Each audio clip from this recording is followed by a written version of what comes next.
Hola, seguimos reflexionando sobre estas preguntitas, ¿no? Las 101 preguntas, aunque son muchos más. Estas preguntas hechas por un grupo de ateos y ateas españoles en contra de quienes estamos a favor de la vida y de la familia. Preguntas hechas por personas partidarias del aborto y de la eutanasia, donde lógicamente critican duramente nuestras creencias religiosas. Estas 101 preguntas, que son muchas más, incluyendo las insultantes y las retóricas, fueron separadas en 10 grupos distintos de preguntas, ¿no? Y hoy día, en este punto de vista, quiero ya cerrar los comentarios a estas preguntas. Si nos has estado siguiendo, si me has estado siguiendo, habrás escuchado las respuestas a las preguntas anteriores. Si recién te sumas ahora, estas preguntas son ya las respuestas a las últimas que ellos plantean y que de alguna manera son una especie de resumen de las cosas que los problematizan, ¿no? El tema número 9, justamente en el que reúnen su grupo de preguntas, es la pregunta la religión. La primera pregunta es ¿por qué estás tan influido por tus creencias? Mira, si me hablas de temas de fe, estoy influido por mis creencias porque creo que la fe es un don. Y justamente soy creyente porque creo que la fe es un don que me tiene que ayudar a creer cada vez más en Dios. Así que yo quiero estar cada vez más influido por mis creencias. Pero si tu pregunta es sobre la lógica, la racionalidad en el tema del aborto y de la eutanasia, mi fe no tiene nada que ver. Y justamente tu pregunta denota que la ignorancia, la creencia ignorante de que nosotros los católicos defendemos el derecho a la vida desde su concepción hasta su muerte natural, hasta su fin natural, por razones religiosas, y no lo hacemos. Todos los argumentos que hemos dado son argumentos absolutamente lógicos, ¿no? Y por eso acá sigue la siguiente pregunta que demuestra cuál es el prejuicio con que los ateos antivida nos miran. Dice, ¿por qué eso anula toda tu capacidad de comprender diferentes visiones de la existencia del ser humano? No anula, yo las comprendo tus visiones, por ejemplo. Las visiones que nos han reflejado, las preguntas que nos han hecho los ateos españoles a favor del aborto y de la eutanasia, son preguntas clarísimas. Entendemos perfectamente tu punto de vista. Tú crees, como lo has planteado en una de tus preguntas, en una pregunta de las más espeluznantes y más reveladoras, ¿por qué la voluntad no puede estar por encima de los derechos humanos? Es decir, tú crees que el deseo de alguien de acabar con la vida de otro tiene que primar sobre el derecho de ese otro a vivir, ¿no? Eso lo has dicho claramente en una de tus preguntas. Y en consecuencia te entiendo. Pero que te entienda no significa que esté de acuerdo contigo. Por supuesto que no estoy de acuerdo contigo, ¿no? ¿Por qué no aprendes a discernir entre fe y razón? Es exactamente lo que estamos haciendo. Yo te he revelado y admito con alegría y con sano orgullo. Yo tengo fe, soy una persona de fe, pero todos los argumentos que hemos dado a las preguntas planteadas por los abortistas, salvo aquellas insultantes que no tienen ningún valor, salvo aquellas retóricas que tampoco tienen ningún valor, pero todas las preguntas que plantean algún tema las he respondido absolutamente desde la perspectiva de la razón. No he aplicado la fe, ¿no? Justamente acá viene la gran pregunta de la postura, no solamente de estos ateos españoles a favor del aborto y de la eutanasia, sino en general de las feministas y las que vienen utilizando, como hemos comentado en más de un programa y en más de uno de estos comentarios, es ¿por qué has de imponer tus creencias a los demás? Yo no quiero imponer mis creencias a los demás y a ti tampoco. Yo creo que Dios es uno y trino. ¿Pretendo imponerte eso a ti? ¿Que te declaras ateo? No. Yo creo que hay que ir los domingos a misa. Yo me aparezco en tu casa y te arrastro de los pies para llevarte a misa, para imponerte mi religión. Yo creo que hay que realizar obras de misericordia y obras de caridad, que hay que ayudar a mantener a la iglesia. Ese es uno de los preceptos de la iglesia. Yo meto la mano a tu bolsillo para sacar dinero y para llevarlo a la iglesia católica a la que detestas. No. Entonces yo no pretendo imponer mis creencias religiosas.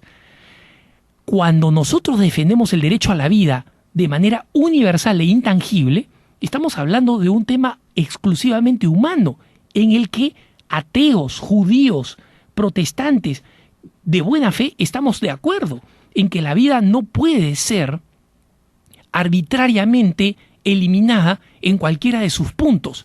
ya sea cerca del nacimiento o cerca de su fin natural. No puede, porque en ese instante estamos entrando en el mundo de Hitler, en el mundo de Mussolini, en el mundo de Stalin, ¿no? Y si tú te consideras una persona demócrata, te darás cuenta que nuestro argumento es un argumento de sentido común. No tiene nada que ver con nuestras creencias religiosas, ¿no?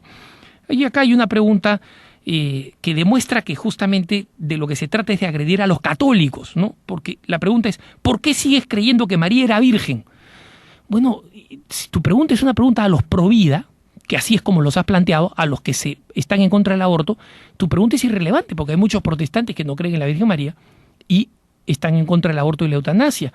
Existen muchos judíos que ni siquiera creen que Jesucristo es el Mesías y que creen que el aborto y la eutanasia no deberían ser legales, a diferencia de lo que tú crees. Existen muchos no creyentes que están en contra del aborto porque consideran que justamente significa un crimen de lesa humanidad.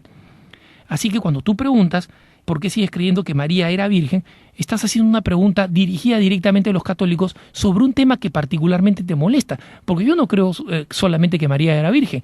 Creo que Jesucristo resucitó, que está sentado a la derecha del Padre, creo en la Iglesia Católica, creo en la comunión de los santos, el perdón de los pecados y la resurrección de la carne. ¿Ninguna de esas cosas te molesta? ¿Por qué te molesta el tema de la virginidad? Porque obviamente a ti el problema de la virginidad, es decir, que tiene consecuencias morales, es lo que a ti te molesta. A ti te daría lo mismo que yo diría que Dios es trino o cuatrino, ¿no? Pero justamente esta pregunta ya revela cuál es el sesgo específicamente anticatólico, ¿no? Finalmente terminan haciendo preguntas sobre lo que ellos llaman la realidad. ¿Por qué no aceptas la realidad, la vida, el dolor inevitable y la muerte del ser humano? Claro que lo aceptamos, por supuesto que lo aceptamos. El que no lo aceptas eres tú. Tú crees que el sufrimiento del ser humano debería llevar a el derecho a la eutanasia, ¿no? Nosotros creemos que no. Nosotros sí aceptamos el dolor humano, tú no.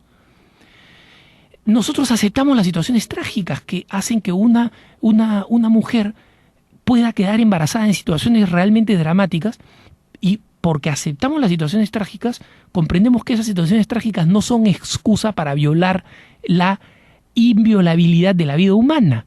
Creemos firmemente que efectivamente existen circunstancias trágicas y las aceptamos. El que no las aceptas eres tú, ¿no?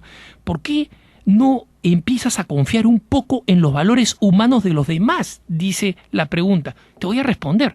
Yo confío en los valores humanos de los demás. No confío en ti. Y te voy a explicar por qué. Porque tú eres el que ha dicho que la voluntad de una persona debería estar por encima de los derechos humanos. ¿Eso qué cosa quiere decir? Que si yo me volteo y a ti te provoca matarme, me vas a matar. Porque tú no crees en la inviolabilidad de mi derecho a la vida. Tú crees en tu voluntad o en la mía, que esas son las que deberías primar. Entonces yo sí creo en los valores humanos de los demás. No confundas valores, busca bien en el diccionario qué cosa significa, no confundas valores con creencias. Las creencias y las ideologías de los demás son una cosa. Los valores, que son los intangibles para bien de la humanidad, esas son cosas distintas. Tú no defiendes valores, tú defiendes principios e ideologías, y yo no tengo por qué confiar en ellas. En los valores de las demás personas sí confío, por supuesto, confío plenamente, pero no confío en tus ideologías, y no confundas tus ideologías con valores, ¿no?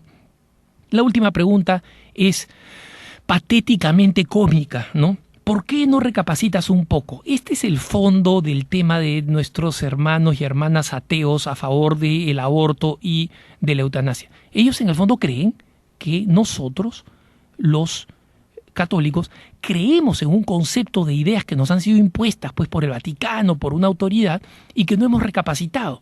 Al contrario, nuestra postura es una postura, primero, profundamente racional y segundo, profundamente recapacitada constantemente. ¿Cuántas veces los católicos, juntos con otros no creyentes de buena voluntad, hemos juntado a congresos, a eventos, a seminarios para examinar el tema del derecho a la vida, para examinar el tema de la muerte natural, de la eutanasia, del aborto?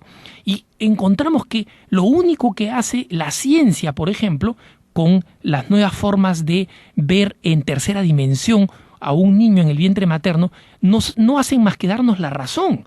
Y en consecuencia, nuestra posición es constantemente reflexionada, constantemente recapacitada y constantemente reforzada en nuestras convicciones. por eso que la pregunta más bien se voltea. ¿Por qué no recapacitas un poco tú? Porque probablemente si recapacitas y dejas la obcecación abortista, te des cuenta, como varios exabortistas lo han hecho, que el derecho a la vida es un derecho inviolable. Que tengas un buen día.